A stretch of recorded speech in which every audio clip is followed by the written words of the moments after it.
পরিচয় করে না, নিজের বাপেরকে খেতে দেয় না, মাকে খেতে দেয় না। আর আমরা জলসায় আসলে বলে আমজাদ হুজুরের ছেলে একদম ফাটাফাটি ওয়াজ করেছে, অমুক বক্তা এসেছিল, দারুণ বক্তব্য করেছে। যে বক্তাকে খুব ভালোবাসে তার হাতে হাত দিয়ে মোসাফা করে বলে হুজুর দোয়া করবেন। শুনে রেখে দেন, ওই দোয়া তোমার জন্য খোদার দরবারে পৌঁছাবে না। বলবেন হুজুর তুমি ছোট মাওলানা, তোমার দোয়া কবুল না হতে পারে, আব্বাস সিদ্দিকীর দোয়া করালে হয়তো কবুল হবে। আরে আব্বাস সিদ্দিকী কেন, আমজাদ হোসেনকে যদি কবর থেকে তুলে দোয়া করানো হয় ওর জন্য দোয়া কবুল হবে না। আর বলবেন তাহলে কে, কাবা শরীফের ইমাম সাহেবকে যদি দাওয়াত করে ডেকে এনে একদিন নয় দুদিন নয় 365 দিন যদি বসিয়ে কাঁদানো হয় তোমার জন্য দোয়া কবুল হবে না, হবে না, হবে না। বলবেন প্রমাণ দিতে পারবেন? প্রমাণ যদি না দিতে পারি, আছে একটা ছোট মতো 4 চাকা গাড়ি, ওটাকে দিয়ে চলে যাব বাড়ি, করব না দেরি। বক্তারা উচিত কথা বলতে পারে না, বললে আর দ্বিতীয়বার দাওয়াত করবে না, এবছর টাকা কম দেবে। আর বলবে হুজুর মুসলমানের সংখ্যা কম, গরিব এলাকা, কি টাকা দেবো, হুজুর একটুখানি ম্যানেজ করে নাও। তাই বক্তারা উচিত কথা বলতে পারে না। কিন্তু আমি ছেলে আমজাদ, অত সহজে কাউকে দেব না বাদ। শুনে রেখে দেন, জেনে রেখে দেন, লক্ষ্য করলে দেখতে পাওয়া যায়। কানটা খাড়া করে শুনে রেখে দেন, বাপ আর মাকে যদি একটা চিকেনের পিস আর 2 পিস আলু দেওয়া যায়, বাপের মনটা শান্তি হয়ে যায়। তার বেলা জোটে না, শ্বশুর বাড়ি থেকে এসে যখন খাচ্ছে, 1 বাটি টেনে দিয়েছে, আবার 1 বাটি দিয়েছে, তাও মেরে দিচ্ছে। সারা রাত থেকে খেয়ে কাল দুপুর বেলা বাড়ি যাওয়ার সময় আবার 2টো আলো চাল আর হাঁস মুরগির ডিম নিয়ে আমার শালি বাড়ি যাচ্ছে। তার বেলা ওর কোনো সমস্যা হয় না। কিন্তু যখন আমার বোন আর বোনাই দুটো খেতে চাইছে, যখন দাওয়াত করা হচ্ছে, তখন আমার বইয়ের চেহারা দেখলে মনে হয় যেন এর জেন ধরেছে। কথা ঠিক না ভুল? আমার বোন বোনাই দুজন, 2টো বাচ্চা, 4 জন, ওরা আসলে আমার বোন চেহারা অন্যরকম। আর আমার 3টে শালির মোট 9টা বাচ্চা, তাহলে 3 জন আর 9 জন 12 জন, আর 3টে ভাইরা ভাই, এই 15 জন, আর তার সাথে শ্বশুর আর শাশুড়ি, এই হচ্ছে মোট 17 জন। 17 জন এসে একদম পেশমরা করে খেয়ে টোটো ভর্তি হয়ে বাড়ি চলে যাচ্ছে, আপত্তি নেই। আর আমার বোন আর বোনাইদের ভিতর থেকে যখন বোন বোনাই আর ভাগনা ভাগ্নি 4 জন এসে খাচ্ছে, তখন আমার চেহারা দেখলে মনে হবে যেন বলতে চাইছে ওর চেহারা পুরো জেন ধরা, ভূত ধরা, ভূত ধরা ভাব, মোটা মোটা চোখ বার করছে, হাঁড়ি বাসন ঠুকছে। আর এদিকে নফল রোজা বাদ দেয় না, সবে বেড়াতে জিজ্ঞেস করছো হুজুর রোজা কবে করবো, হুজুর কত নামাজ পড়তে হবে। স্বামীর মুখের উপরে পা দিয়ে ডলে দিচ্ছে, শ্বশুরের মুখের উপরে ডলে দিচ্ছে, শাশুড়ির সাথে ভালো করে আলাপ করে না, স্বামীর হক আদায় করে না, অথচ নফল রোজা করার জন্য, সবে বেড়াতে নামাজ পড়ার জন্য বিশাল ব্যস্ত। এরকম মহিলা আছে না নাই? আবার লোকের কাছে বলে মনির আব্বা ভালো না, তা তোর মনির বাপ ভালো না, ভালো কোনটা, তোর বোনাই ভালো? যার ইনকামে খাচ্ছিস, যার ভালোবাসায় চলছিস, তার বদনামটা লোকের কাছে কেন? আর নফল রোজা, নফল নামাজ, ঠিক আছে ওরা আর একটু আসুক, কুটুম টুটুম খাওয়াচ্ছে তো, খাইয়ে দিয়ে আসুক, তারপরে বলছে এদিকটা আপাতত একটু থাক। হ্যাঁ, মেয়েদের বলাটা, কারণ মেয়েরা হলো অবলা যান, ও যাত্রা বলবে, হ্যাঁ শুনেছিলেন লাস্টে বলবে, হ্যাঁ, আর ওটা আমি লাস্টের দিকে দিচ্ছি, এই দিকটা একটু হয়ে যায়। চল, শুনে রেখে দেন, জেনে রেখে দেন, আমি যখন বলেছি তো কবুল হবে না, এটা কোনো আপনাকে আমি গল্প শোনাই নয়। কোরআন শরীফের পরে যে কিতাবটার মর্যাদা, ওই কিতাব থেকে আমি উদ্ধৃতি দেব। ও ছেলেরা, তুমি যতই সবে বরাতে নামাজ পড়ো, যতই তুমি তাসবিহ দেবো, তুমি তোমার বাপ আর মায়ের সাথে খারাপ আচরণ করলে তোমার মাথায় বাজ পড়বে, পৃথিবীর কোন হুজুরের দোয়া কবুল হবে না। প্রমাণ দেওয়ার জন্য বলছি, খেয়াল করুন। ও পর্দার মার বোন, কথাবার্তা বন্ধ করুন। আপনারা আছেন বসে, আমিও ধরবো কষে, যা আছে কপালে হয়ে যাবে সকালে। ছেঁড়া খাতা বগলে, চাপ টেনশনের কিছু নাই। আর পাহাড়ের চূড়ার উপরে 2 কামরা বিশিষ্ট একটি ঘর।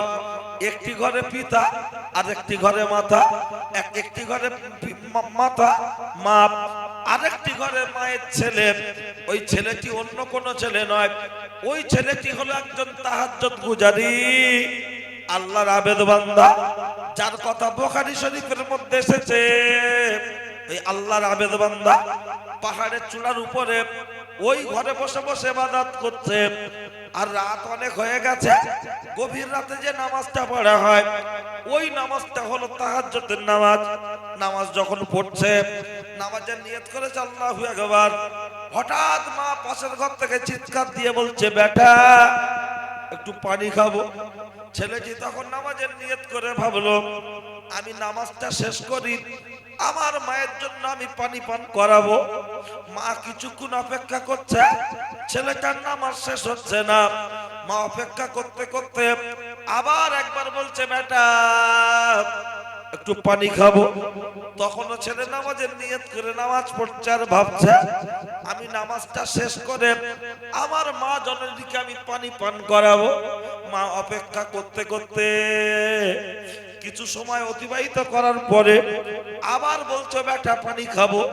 তখনও ছেলে নামাজ পড়ছে, ছেলে যেতে যাচ্ছে না। মা রাগান্বিত হয়ে বললেন, আল্লাহ আল্লাহ আল্লাহ, ও তোমার ওলি সেজেছে, আমি 1 গ্লাস পানি চাইছি, আমাকে পানি পান করায় না। ওর মান সম্মান তুমি ধ্বংস করে দাও, ওর মান সম্মান তুমি ধ্বংস করে দাও। আর এইটুকু বলে মা যখন ঘুমিয়ে পড়েছেন, মা আপনার আস্তে আস্তে ঘুমিয়ে পড়েছেন।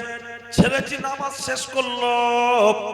এই যে মা ডেকে ডেকে ঘুমিয়ে পড়েছে, ছেলে নামাজ শেষ করে যাচ্ছে, তার মানে নামাজ অল্প সময় লেগেছে না বেশি সময় লেগেছে?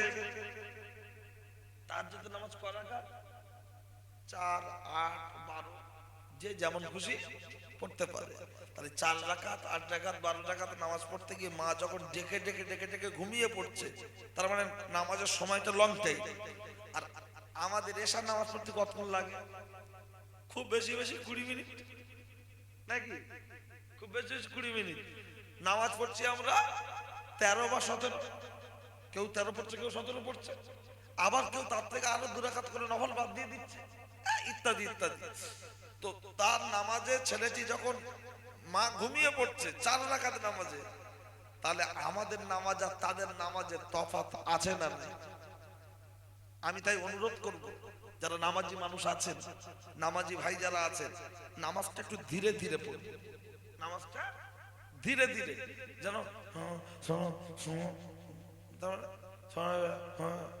আর যে হুজুর তারাবি একটু স্লো পড়াবে, কিছু লোক বলবে আমাদের ইমাম সাহেব না আর চলবে না, মাল ঢিলা, কোনো গতি নেই, ফৌজির মতো চলছে, বুঝলি, নেট যেরাম ঘরে, হ্যাঁ কিছু খোলে না, হুজুর ওই না। আর স্পিড পড়িয়ে দিলে বলবে হুজুর বিরাট গতি, কারণ তাহাজ্জুদের ব্যাপারে আপনার তারাবি পড়াচ্ছে একদম বিদ্যুৎ গতি, কিন্তু রুকু সেজদা ঠিক মতো না হলে নামাজ হবে বাবা। তাই আমি অনুরোধ করব, যারা নামাজি মানুষ আছেন, প্রয়োজনে নফল ছেড়ে দেবেন, প্রয়োজনে নফল ছেড়ে দেবেন, কিন্তু নামাজে তাড়াহুড়ো করবেন না। ধীরে ধীরে রুকু সেজদা তাসবিহ ধীরে ধীরে পড়বেন, তাতে ইনশাআল্লাহ আপনার নামাজে একটা আলাদা আন্তরিকতা আসবে। আমি বলছি আর আজকে মিলিয়ে মাগরিবে 7 রাকাত 2 রাকাত পড়বেন না, 5 রাকাত পড়বেন, 3 রাকাত পড়ে 2 রাকাত সুন্নাত, যাতে নামাজে ধীরে ধীরে পড়ে। কাজ আছে 2 রাকাত পড়বো না এখন, কিন্তু 5 রাকাত পড়ার মতো এটুকু যেন মনে থাকে। ও ছেলেরা, নওজোয়ান যুবকেরা, ওই ছেলেটি নামাজ শেষ করে মায়ের ঘরে পৌঁছে গেল। যে কথা বলছি গায়ের লোম শিউরে উঠবে ইনশাআল্লাহ। খেয়াল করুন, কমিটির ভাইয়েরা পিছনের দিকে একটু চট বিছানোর ব্যবস্থা করে দাও। কমিটির ভাইয়েরা পিছনের দিকে একটু চট বিছানোর ব্যবস্থা করে দাও। ও ছেলেরা, ও নওজোয়ান যুবকেরা, শুনে রেখে দেন, জেনে রেখে দেন, আমি আপনার মাঝে যে কথা বলছিলাম, ছেলেটি নামাজ শেষ করলো, মায়ের ঘরে পৌঁছে গেল। মায়ের ঘরে যখন পৌঁছে গিয়েছে, পৌঁছানোর পরে ওই ঘরের ভিতরে দেখছে মা ঘুমিয়ে পড়েছেন। মা যখন ঘুমিয়ে পড়েছে, ছেলেটি গিয়ে ডাকছে মা মা মা। কয়েকবার ডাকার পরে যখন কোনো সাড়া শব্দ নাই, ছেলেটি পানিটি ঘরে রেখে, পানির পাত্রটা ঘরে রেখে নিজের ঘরে চলে আসলো। দরজা বন্ধ করে দিল। দরজা বন্ধ করে দিয়ে যখন এমন করে নিজের ঘরে ঢুকে ইবাদত করছে, কারণ ওই ছেলেটির কথা বুখারী শরীফের মধ্যে এসেছে, সে হলো আল্লাহর আবেদ বান্দা, অর্থাৎ আল্লাহর মাহবুব বান্দা, ওলি বান্দা। যখন ওই ছেলেটি ঘরের ভিতরে ইবাদত করছে, কে যেন ওই ঘরের দরজার সামনে এসে আওয়াজ দিয়ে বলছে দরজা খোলো, দরজা খোলো। ছেলেটি বলল কে? বলছে আমি। কে? বলছে আমি। দরজা খোলো। যখন দরজা খুলতে বলেছে আর খোলার পরে দেখলো কি সুন্দর একটি নারী, দেখলে মনে হবে ডানা কাটা পরি। সে বলছে ওগো আল্লাহর ওলি, ইউজমি, আমাকে ব্যবহার করুন, অর্থাৎ আমার রূপ যৌবন ভোগ করুন। যখন এমন কথা বলছে, তখন আল্লাহর আবেদ বান্দা বলতে লাগলেন বেরো, বেরিয়ে যা। তখন আল্লাহর আবেদ বান্দা বলছে কেন? ওই মেয়েটা বলছে এখানে কেউ নাই, তুমি আর আমি একা, চারদিকটা ফাঁকা, কেউ পাবে না দেখা, চলে এসো চলে এসো চলে এসো। তখন লক্ষ্য করলে দেখতে পাওয়া যায় আল্লাহর আবেদ বান্দা মেয়েটাকে দূর দূর দূর দূর করে তাড়িয়ে দিচ্ছে। কারণ কোরআন শরীফের মধ্যে আছে ওয়াল হাইয়ুল কাইয়ুম, আমার আল্লাহ ঘুম থেকে পাক, নিদ্রা থেকে পাক, পৃথিবীর কেউ না দেখতে পাক, স্বয়ং আমার আল্লাহ নিজে দেখছেন, বেরিয়ে যা। যখন মেয়েটাকে দূর দূর করে তাড়িয়ে দিল, ওই মেয়েটি চলে যাচ্ছে। রাস্তায় যাওয়ার পথে একজন ছাগল চড়ানো রাখালের সাথে ডেকে তুলে বলছে ওঠ। বলছে কি ব্যাপার? বলছে আমার সাথে যৌন মিলন কর। ওই রাখাল তখন বলল তুমি তো একজন বেশ্যা, পতিতা, টাকার বিনিময়ে মানুষকে শরীর ভোগ করতে দাও। বলছে হ্যাঁ। বলছে তাহলে আমার পকেট তো ফাঁকা, নেই তো টাকা, কি করব কাকা? তখন মহিলা বলছে তোমার জন্য ধামাকা অফার, ধামাকা ধামাকা, দিতে হবে না টাকা, শুধু একবার চাই তোমার দেখা, চলে এসো চলে এসো, যৌন মিলন করে নাও। ওই ছেলে আর মেয়ে দুজনে মেলামেশা করলো, জেনা করলো। মেয়েটি বাড়িতে চলে গেল। আস্তে আস্তে মেয়েটার পেটের ভিতরে বাচ্চা চলে আসলো। দিন আসে দিন যায়, রাত আসে রাত যায়, পেটের বাচ্চা আস্তে আস্তে বড় হচ্ছে। পেটটা যখন উঁচু হয়ে গেল, গ্রামের একদল লোক মানুষ ডেকে ডেকে বলছে হায় হায় হায় হায়, অমুকের মেয়ে অমুক, এখনো বিয়ে হয়নি, আই বুড়ো, আনম্যারেড, কিন্তু তার পেটে বাচ্চা চলে আসলো কি করে? দেখ দেখ, জিজ্ঞাসা কর, জিজ্ঞাসা কর। গ্রামের কিছু লোক আছে দেখবেন চার দোকানে বসে থাকে, পাড়ার ভিতর বসে থাকে, নিজের আমল নামায় কি আছে তা খোঁজ নেই, লোকের গোষ্ঠী শুধু খোঁজাখুঁজি করে। এরকম কিছু শুকনো বিলুতি বেঈমান আছে না নাই? লোকের না আলোচনা, ওর মেয়ে কি করলো, ওর বউ কি করেছে, ও এ হয়েছে কেন, ও কি করেছে, মানে লোকের নিয়ে খুচরে খুচরে খুচরে খুচরে গবেষণা করে, অথচ ভালো করে খবর নাও। বাড়ি ঠিক মতো রান্না খাওয়া রান্না হয়, ভালো মন্দ কিছু জোটে না, কারণ ওর গতরে বাস পড়েছে খাটে না। আর লোকের নিয়ে গবেষণা করে, আর এদিকে শুধু ডাইরেক্ট দেয় বিড়ি দেখে।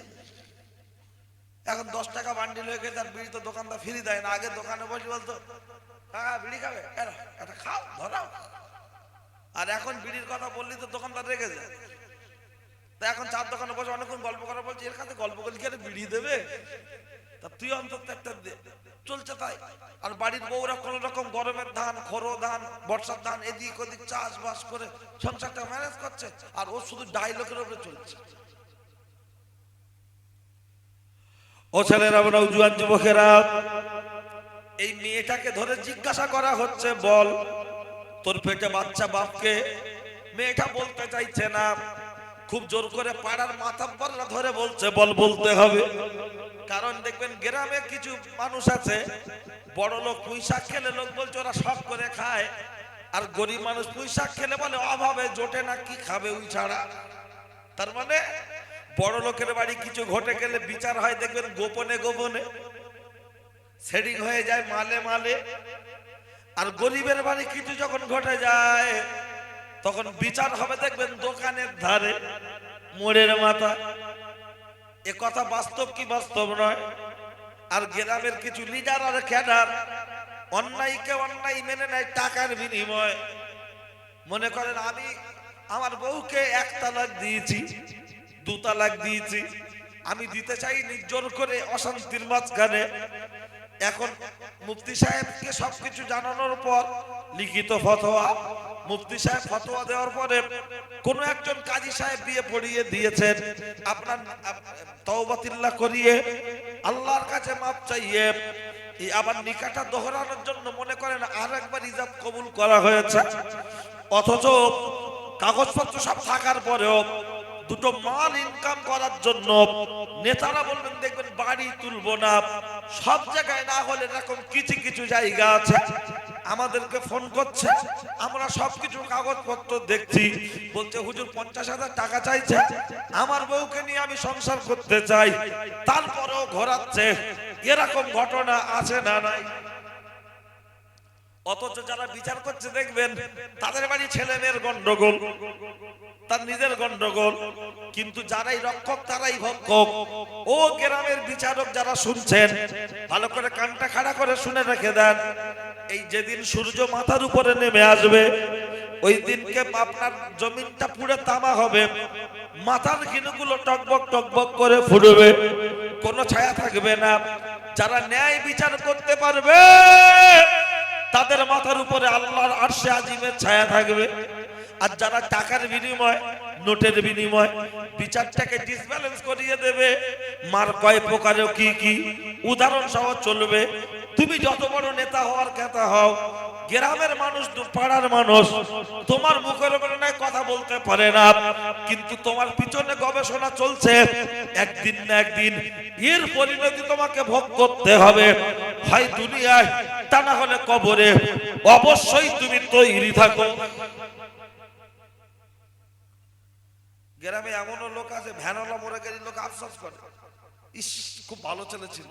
আর এমনও লোক আছে 2 তালা বাড়ি, 1 তালা বাড়ি, কোটিপতি নেতা, মরে গেলে লোক বলছে শালা মরে ঠিক হয়েছে, বলে না বলে? তাহলে একজন গরিব দরিদ্র মানুষ সে মারা গেলে আফসোস করছিস খুব ভালো মানুষ ছিল। আর আরেকজন মরে গেলে শুক্রবারে মসজিদে বাতাসা দিচ্ছে ওর জন্য, মানে এমন আল্লাহর ওলি ছিল, বুঝতে পারছো তো? ও ভাই রাগ করে চলে যাচ্ছ না? আচ্ছা আচ্ছা, হ্যাঁ মাইনাস করে আসো। আর যেই চট বিছিতে বলি যেখান থেকে লোক উঠে গেল কি বল, ওরা কি বাড়ি চটান দিকে থেকে হ্যাঁ, যদি ও ওই তো চট নিয়ে আসছে, তো সেই যারা উঠে গেছে তার মধ্যে একজন, আর বাকিগুলো ওরা মনে হচ্ছে চট এখন কিনতে গিয়েছে ক্যানিং বাজারে বলে। আমি তো ওরকম চাইনি, আমি চট বিছিয়ে দিতে বলার কারণটা হলো দেখবেন ভিডিও হলে লোক সামনে যায়, গাজন গান হলি সামনে যায়, ফাংশন হলি একদম সামনে গিয়ে বলে এই ক্যানিং রচনা দিল ওদের কি এই আর এই পুরো আমি জানি একটুখানি হাত বাড়ালে আমার হাতে হাত দিয়ে দেবে। আর মসজিদে গিয়ে বাইরে যাই আছে ভিতরে যা বলছে খতবাটা হয়ে যাবে, আর যেই খতবা হয়ে গেছে বলছে সরে যা, বলছে ভিতরে যাবো না, আমি ভিতরে যাবো, কি কথা ঠিক না? তা আমি কি আর বলবো, এই তো অবস্থা, তা হোক যা হয় হোক। কখন ভালো করে বুঝছো, ঠিক আছে? বেশি বড় করে লোক মারাবে ওই দিকটা দিস নি, এই দিকটা দে না, এই দিকটা, এই দিকটা, এই দিকটা লোক যাওয়া আসা করে মারাবে, ঠিক আছে? এই মায়েরা গল্প করুন, দাঁড়াও, বাড়ি জ্বালিয়ে জ্বালিয়ে হয় না, এখন জ্বালাচ্ছ, ঠিক আছে? চলো আজকের এমন কিছু তথ্য পাবেন ইনশাআল্লাহ, খেয়াল করুন। ওই মেয়েটাকে যখন জিজ্ঞাসা করা হচ্ছে বল তোকে বলতে হবে তোর পেটের বাচ্চার বাপকে, এই কারার জুতো যেন চাপা দিয়ে দিও না, লোক জুতো খুঁজ দিকে আর মারপিট হবে, জলসা লাস্টে মারপিট বন্ধ হয়ে যাবে, বুঝলে? হ্যাঁ, ডিম ডিম করে মারপিট হয়ে মার্ডার হয়ে যাচ্ছে। আর জুতো, ডিম তো 5 টাকা দাম, আর জুতো তো 250 টাকা দাম, সেইভাবে ম্যানেজ করতে হবে। ঠিক আছে, অসুবিধা নেই, বলে দিয়েছি, সব ক্লিয়ার হয়ে যাবে। এই যারা এখানে বসে আছে ওদের পিছনে যে জুতোগুলো আছে একটু বারকো সাইড করে দাও, যে চট বিছিয়েছো তার বলছি বারকো সাইড করে দাও। এগুলো সব খেয়াল রাখতে হবে, বুঝলে? আমাদের সব ভাইয়েরা নতুন করছে, আস্তে আস্তে লাইন হয়ে যাবে, 19 ঘর থেকে 29 ঘর হবে, না কি বলে? আল্লাহ বরকত দিলে হবে। তবে এসআইআর এ যার নাম বাদ গিয়েছে তাতে আর বাচ্চা কাচ্চা হওয়ার সম্ভাবনা আছে? যার বাপের দুটো তারও নাম আছে 6 জনের বেশি সন্তান, যার 5 জন তারও নাম আসছে, এরা 6 ভাই বোনের থেকে বেশি।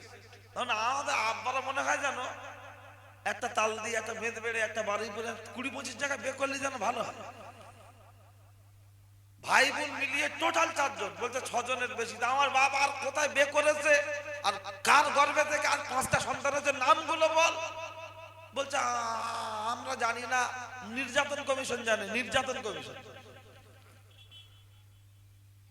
ও বলছে সব আমরা বুঝি না, সব বুলু কল।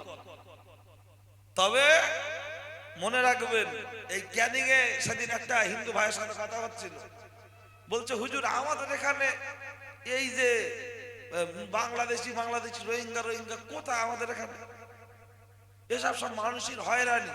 বলছে হুজুর আমরা তো হিন্দু বাড়ির ছেলে, আমাদের পাড়ায় বহু লোকের নাম বাদ গেছে মুসলমানদের, সেই ছোট থেকে আমার বাপ দাদারা সব 14 পুরুষ দেখে আসতো এখানে বসবাস, তাও বাদ।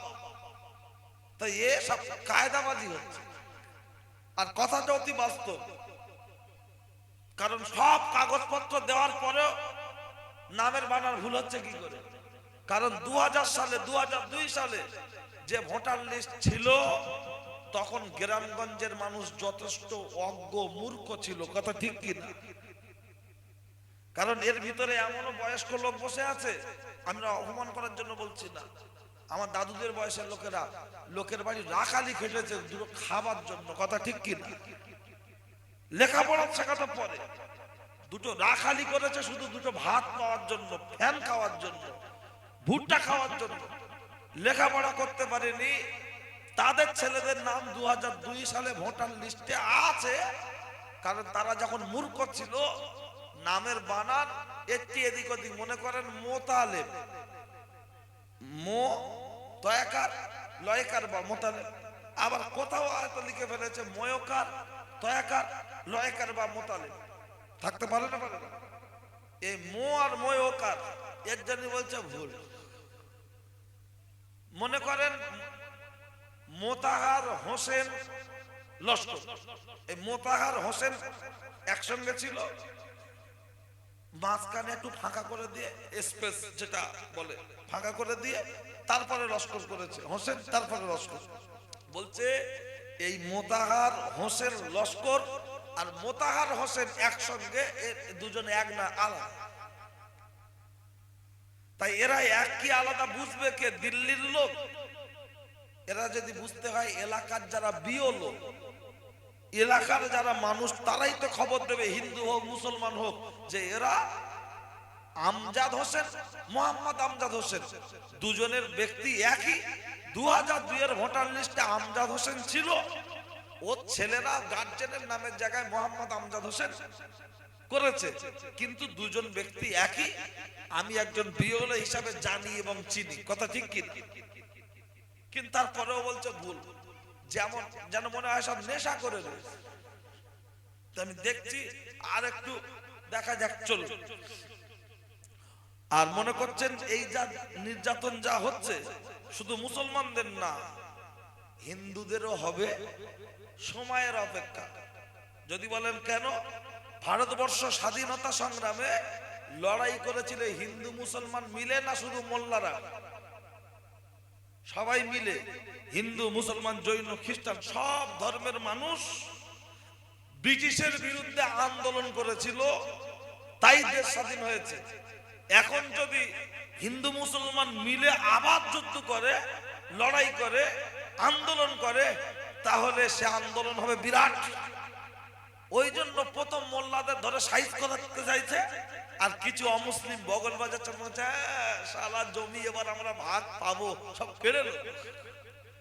ওরা যখন ক্যাম্পে চলে যাবে, বাংলাদেশ চলে যাবে, তাহলে রাস্তার ধারে যে জমিটা আছে আমাদের বাড়ির সামনে আমরা বাস করব। কিছু মূর্খ নেতা ওদের এইভাবে বুঝিয়ে দিয়েছে যে সব তোদের হয়ে যাবে। এরা তখন এবার বগল বাজাচ্ছে, কই তোমাদের যদি এত ভালোবাসে তা আমাদের নাই 900 টাকা গ্যাসের দাম নেয়নি, তোমাদের 500 টাকা দিন। আমাদের পেট্রোলটা দাম 150 টাকা লিখ, আর তোমাদের 50 টাকায় দিন। কিন্তু না, এটা হলো জাতা কলে পেলে ধর্মের জিগির তুলে হিন্দু মুসলমানের মাঝখানে ডিভাইডেড ভাগ করে রাজনৈতিক নেতারা ফায়দা লুটতে চাইছে। কথা ঠিক কি না? যেখানে নিরীহ হিন্দু মুসলমান একসঙ্গে ওঠা বসা করছে, এই ভাব ভালোবাসার মাঝখানে একটু আগুন ধরিয়ে দিতে চাইছে। এটাই হলো ওদের মেন টার্গেট। কারণ যারা রাজনীতির কারবারি, রাজনীতির নেতারা, উপরের লেভেলে বড়রা, ওদের চিন্তা ভাবনা আলাদা। চলুন আমি পরে দেখছি যদি আল্লাহ বলায়। কি আপনাদের অসুবিধা লাগছে নাকি? আমার বক্তব্য হিন্দু মুসলমান জৈন খ্রিস্টান জাতি ধর্ম বর্ণ নির্বিশেষে সকলে শোনো। যে অনেকে বলে না মাওলানারা ওই মসজিদ থেকে মাদ্রাসা থেকে সন্ত্রাস তৈরি হচ্ছে বলছে, তা যে কোনো সময় এই আশেপাশে যা মাদ্রাসা আছে যাবে, হিন্দু ভাইদের বলছি, আশেপাশে যেখানে মাদ্রাসা বলে যেতে হবে না, হঠাৎ করে ঢুকে যাবে মাদ্রাসার ভিতরে 2-3 জন গিয়ে দেখো সেখানে অস্ত্র ট্রেনিং হচ্ছে না, ছুরি ধার দিচ্ছে না, বন্দুক তৈরি করা শেখাচ্ছে না, সেখানে কি করছে। কিন্তু এই মাদ্রাসা ছাড়া অন্যান্য যে প্রতিষ্ঠানগুলো আছে সেখানে গিয়ে একটু দেখো ক্যারাটে শেখাচ্ছে না অস্ত্র ট্রেনিং হচ্ছে। জালাবেড়িয়া স্কুলের ভিতরে আপনার অস্ত্র ট্রেনিং হচ্ছে, পরিষ্কার মিডিয়া সেটা দেখিয়েছে। দেখেছেন না? দেখেন আপনার ট্রেনিং এর খবর নেন, অনেক স্কুলে এগুলো চলছে, কিন্তু বলবে কে? আমি এবিপি আনন্দে খবরে দেখিয়েছিল, নিজে 18 বাংলায় দেখিয়েছিল, বিভিন্ন স্কুলে অস্ত্র প্রশিক্ষণ দিচ্ছে একটা আপনার সংগঠন, একটা দল, একটা সংগঠন, যে সংগঠনটা 70-80 বছর 100 বছরের কাছাকাছি বয়স বলে অনেকে, তারা অস্ত্র ট্রেনিং দিচ্ছে। কারণ মুসলমানদের মেরে তাড়িয়ে দিতে হবে, নিধন করে দিতে হবে। কিন্তু মনে রাখবেন, কবি বলেছেন এক বৃন্তে দুটি কুসুম। হিন্দু মুসলমান, মুসলিম তার নয়নমণি, হিন্দু তার প্রাণ। হিন্দু মুসলমান এদের মিল মোহাব্বত ছিল, আছে, থাকবে। এরা কখনো এদের মধ্যে অশান্তি হবে না।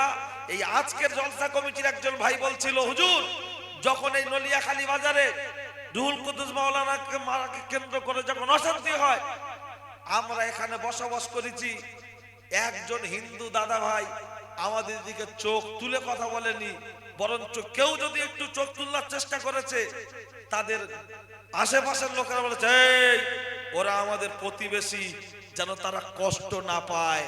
ওরা কি করেছে বলে একে অপরে কি সুন্দর মিল মোহাব্বতের সাথে আমরা বসবাস করছি।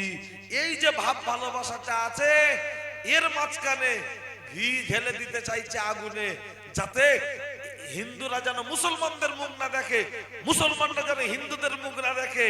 কিন্তু এটা হলো সোনার বাংলা, যেখানে তারাপদর বাড়িতে কেউ মারা গেলে শহীদুল দেখতে যায়, শহীদুলের বাড়িতে কেউ মারা গেলে হরিপদ শ্যামল কোমল দেখতে আসে। আমরা সকাল হলেই একসঙ্গে ওঠা বসা, রাত হলে একসঙ্গে ওঠা বসা। এই যে ভাব ভালোবাসা আছে, থাকবে। মনে রাখবেন, হিন্দু মুসলমানের দুশ্মন নয়, মুসলমান হিন্দুর দুশ্মন নয়। যারা সন্ত্রাস সৃষ্টি করে তারা হিন্দু নয়, তারা মুসলমান নয়, তারা হলো সন্ত্রাসী। কিন্তু মিডিয়ার অপপ্রচারে দেখিয়ে দেয়া হচ্ছে মুসলমান সন্ত্রাস। যেই আজকের খবর হয়ে গেল সন্ত্রাস, 15 দিন পর ওই খবরটা, তারপর বলছে না যাকে সন্দেহ করে ধরা হয়েছিল ওর সাথে যুক্ত নেই, পরে ধরা পড়ছে অন্য কেউ। তাই অনুরোধ করব, হিন্দু মুসলমান যেভাবে মিলেমিশে ছিলেন, আছেন, থাকবেন, কোনো প্রয়োজনায় পা দেবেন না। ও ছেলেরা, নওজোয়ান যুবকেরা, আমি কোন কথা বলতে বলতে চলে এসেছিলাম? আপনারা মনে করবেন সাদ্দাম হুজুর মনে হচ্ছে ওয়াজ ভুলে গেছে।